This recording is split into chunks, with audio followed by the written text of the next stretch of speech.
hadis yang panjang sekali. An Abi Hurairah qala qala Rasulullah sallallahu alaihi wasallam, inna lillahi malaikatan yatufuna fit turuqi yaltamisuna ahla dzikri, dan seterusnya. Dari Abu Hurairah, dia berkata, Rasulullah sallallahu alaihi wasallam pernah bersabda, sesungguhnya Allah mempunyai para malaikat yang berkeliling di jalan-jalan. Mereka mencari ahlu dzikri, ahli dzikir. Yakni Allah telah mengkhususkan sebagian dari malaikatnya untuk mencari majelis zikir atau majelis ilmu. Tadi saya sudah jelaskan bahwa majelis zikir, majelis ilmu, pembicaraan tentang agama. Silakan baca bagi yang bisa bahasa Arab, Muqaddimah Kitab Al-Adhkar An-Nawawi. Di situ dibawakan perkataan sebagian kaum salaf seperti Atha bin Abi Rabah, seorang tabi'in, bahwa majlis zikir itu adalah majlis ilmu. Bagaimana kamu menikah, bagaimana kamu berjual beli, dan seterusnya. Ini diterangkan oleh Al-Imam An-Nawawi di muqaddimah kitabnya Al-Adhkar, kitab zikir terbaik yang pernah ditulis oleh seorang ulama. Dan yang datang selanjutnya setelah Al-Imam An-Nawawi mengambil dari Al-Imam An-Nawawi.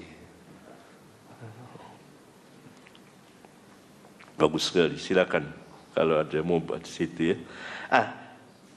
Sabda Nabi sallallahu alaihi wasallam, sesungguhnya Allah mempunyai para malaikat yang berkeliling di jalan-jalan, menunjukkan malaikat Allah itu banyak sekali dan tidak terhitung. Dan tugasnya beragam. Salah satunya ada malaikat yang Allah khususkan berkeliling di jalan-jalan di permukaan bumi ini. Untuk apa? Mereka mencari majelis ilmu. Maka apabila mereka mendapati suatu kaum yang sedang berzikir kepada Allah, mereka para malaikat itu saling memanggil, kemarilah kepada hajat kamu. Ini majelis yang kamu cari. Kita sudah mendapatkannya. Kemudian mereka, para malaikat itu mendekat dengan sayap-sayap mereka. Dan kita tahu berdasarkan firman Allah, malaikat mempunyai sayap 2, 3, 4 dan lebih dari itu sesuai dengan kehendak Allah. Nabi SAW dalam hadis sahih riwayat Imam Muslim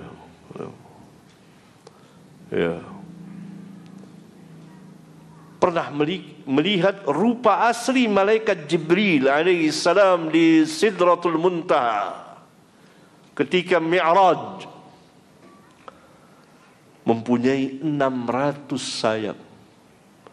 Karena itu Jibril ketika Nabi SAW selesai menerima wahyu di Gua Hira, kemudian wahyu terputus, tidak turun lama, dan beliau jalan. Ketika beliau sedang jalan, riwayat Imam Al-Bukhari, beliau melihat di ufuk langit malaikat yang pernah datang kepada beliau di Gua Hira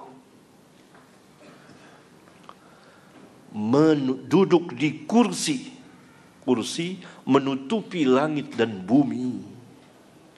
Alangkah besarnya itu malaikat Jibril itu. Tertutup langit dan bumi itu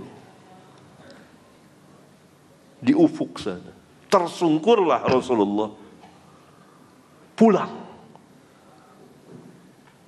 mengatakan pada istrinya, zammiluni, selimuti aku, zammiluni, demam gemetar. Turun ayat yang kedua setelah Iqra, Ya ayyuhal muddaththir qum fa'anzir wa rabbaka fakabbir. Hai orang yang berselimut, bangun, berilah peringatan. Mulai ada perintah untuk dakwah. Dan Rabbmu besarkan dan berhala jauhi, dan pakaianmu bersihkan dari najis kesyirikan dan najis hissiyah yang dapat dirasakan. Maka para malaikat mendekat dengan sayap-sayap mereka serta mereka mengelilingi majelis ilmu itu sampai ke langit dunia. Yakni mereka para malaikat itu duduk bersama mereka di majelis zikir itu, mengelilingi mereka dengan sayap-sayap mereka sehingga memenuhi apa yang ada di antara mereka sampai ke langit dunia. Penuh malaikat itu. Karena mereka saling manggil, di sini tempatnya, begitu. Rabb mereka bertanya kepada mereka, padahal Rabb mereka lebih tahu dari mereka apa yang diucapkan oleh hamba-hambaku.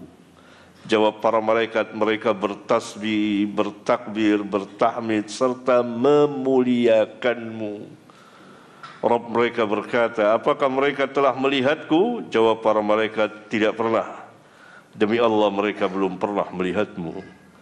Rabb mereka berkata, bagaimana jika mereka telah melihatku? Jawab para malaikat, kalau seandainya mereka telah melihatmu, pasti mereka akan lebih beribadah kepadamu dan akan lebih memuliakanmu serta akan lebih banyak bertasbih kepadamu. Hadis yang panjang sekali, silahkan antum membacanya dan merenungkannya di rumah. Terakhir, bab ke-35, wasiat Nabi SAW supaya memuliakan para pelajar hadis. Ini kabar dari Nabi bahwa nanti akan datang, dan datang pada zaman sahabat, para pelajar hadis. Dan Nabi SAW berwasiat kepada para sahabat agar memuliakan mereka. Karena mereka para pelajar hadis-hadisku, sabda-sabdaku, mulia sekali. An Abi Sa'id Al-Khudri annahu qala marhaban biwasiyati Rasulullah sallallahu alaihi wasallam. Kana Rasulullah sallallahu alaihi wasallam yusina bikum. Sahihun rawahu Al-Hakim wa ghairuhu. Dari Abu Sa'id Al-Khudri, beliau berkata kepada kami, marhaban, kepada kami di sini, yakni Abu Sa'id Al-Khudri. Nabi SAW bersabda kepada Abu Sa'id Al-Khudri, kepada para sahabat, marhaban, selamat datang. Wasiat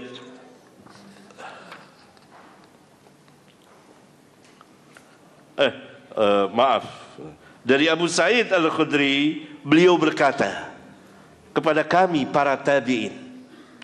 Dari Abu Sa'id Al-Khudri, beliau berkata kepada kami. Kami siapa? Tabi'in. Marhaban, kata Abu Sa'id Al-Khudri kepada tabi'in, selamat datang. Wasiat Rasulullah sallallahu alaihi wasallam. Karena Rasulullah sallallahu alaihi wasallam telah mewasiatkan kepada kami agar kami memuliakan kamu. Hadis sahih riwayat Imam Al-Hakim dalam kitabnya Al-Mustadrak, dan beliau mengatakan hadis ini sahih lagi sabit, kuat. Dua syekh, yaitu Bukhari dan Muslim, telah sepakat dalam berhujjah dengan perawi Sa'id bin Sulaiman, Abbad bin Al-Awwam, dan Jurairi, kemudian Muslim dengan Abu Nadrah. Dan inilah hadis pertama yang menerangkan tentang keutamaan para pelajar hadis, Kata Imam Al-Hakim menjelaskan bahwa hadis ini menjelaskan keutamaan para pelajar hadis karena Nabi sallallahu alaihi wasallam berpesan kepada para sahabat, nanti akan datang orang-orang yang mempelajari hadisku, maka muliakanlah mereka. Oleh karena itu ketika tabi'in datang kepada Abu Sa'id Al-Khudri, maka Abu Sa'id mengatakan, marhaban biwasiyati Rasulullah sallallahu alaihi wasallam. Kana Rasulullah sallallahu alaihi wasallam yusina bikum. Kana Rasulullah sallallahu alaihi wasallam yusina bikum. Adalah Rasulullah sallallahu alaihi wasallam telah mewasiatkan kepada kami para sahabat untuk memuliakan kamu.